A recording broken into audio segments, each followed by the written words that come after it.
मेरी क्लास में monitor election के थ्रू चुने जाते हैं और इस बार के इलेक्शन बड़े ही खास हैं क्योंकि इस बार है दिवाली और क्लास कैसे डेकोरेट होगी, क्या क्या सामान आएगा, वो सब मॉनिटर डिसाइड करेंगे। इसलिए इस बार मेरी क्लास में काफी तगड़े तगड़े कैंडिडेट्स खड़े हुए हैं जिनका क्लास में अच्छा खासा दबदबा है। तो चलिए देखते हैं कि आखिर इस बार इलेक्शन कौन जीता। तो मैंने कैंडिडेट्स के नाम 3 दिन पहले ही बता दिए थे जिससे वो अपनी तैयारी कर सके। और मेरी क्लास में एक मॉनिटर 2.5 मंथ के लिए ही बनता है और साथ ही साथ एक मॉनिटर के पास 1000 रुपए का फंड भी होता है जिससे वो क्लास की भराई के लिए खर्चा कर सके। अब बारी थी इलेक्शन की। तो सबसे पहले मैंने बच्चों के नाम बोर्ड पर लिखे और फिर बच्चों ने एक एक करके पूरी क्लास को बताया कि अगर वो मॉनिटर बनेंगे तो वो क्या करेंगे। तो सबसे पहले आई रिया जिसने कहा कि वो पूरी क्लास को डिसिप्लिन में रखेगी। फिर आई रागी जिसने कहा कि वो दिवाली पे क्लास को अच्छे से डेकोरेट करेगी। फिर आई वैष्णवी जिसने बहुत सारी बातें रखी जिसमें डेकोरेशन, क्लास की फंक्शनिंग और दिवाली पर कुछ अच्छा खाने के मंगवाने की भी बात की। फिर आई हमारी छोटी सी निखत जिसका क्लास में काफी अच्छा इन्फ्लुएंस है। उसी तरह एक एक करके बॉयज आए, उन्होंने भी अपनी बात रखी कि आखिर क्लास उनको वोट क्यों करे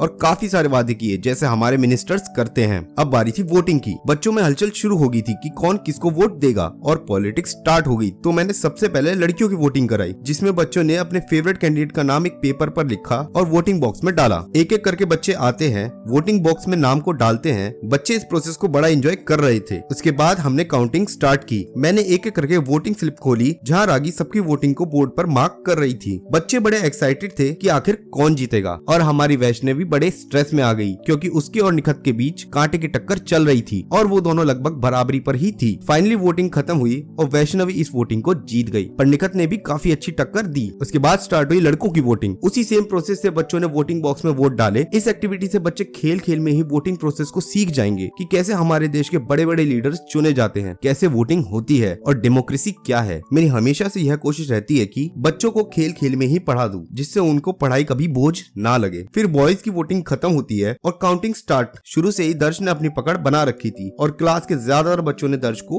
वोट किया था और एट लास्ट हमारी क्लास को न्यू मॉनिटर्स मिल गए जिसे क्लास ने चुना था, ना कि मैंने। और इस तरह से हमने अपनी क्लास का मॉनिटर भी चुन लिया और डेमोक्रेसी की पढ़ाई भी हो गई। फिर पूरी क्लास ने न्यू मॉनिटर्स का वेलकम किया और उनकी जीत के लिए उन्हें कांग्रेचुलेट किया। अब वैष्णवी और दर्श 31 दिसंबर तक के लिए मॉनिटर रहेंगे। फिर मैंने मॉनिटर्स के कंधों पर जिम्मेदारी डाल दी। हमने आने वाली दिवाली का डिस्कशन किया, दिवाली पर डेकोरेशन का सामान क्या आएगा और खाने का मेन्यू भी मॉनिटर्स ने ही बनाया और दर्श और वैष्णवी ने सब कुछ अच्छे से मैनेज कर लिया। अगर आपको मेरी वीडियो पसंद आई तो वीडियो को लाइक और शेयर जरूर करें।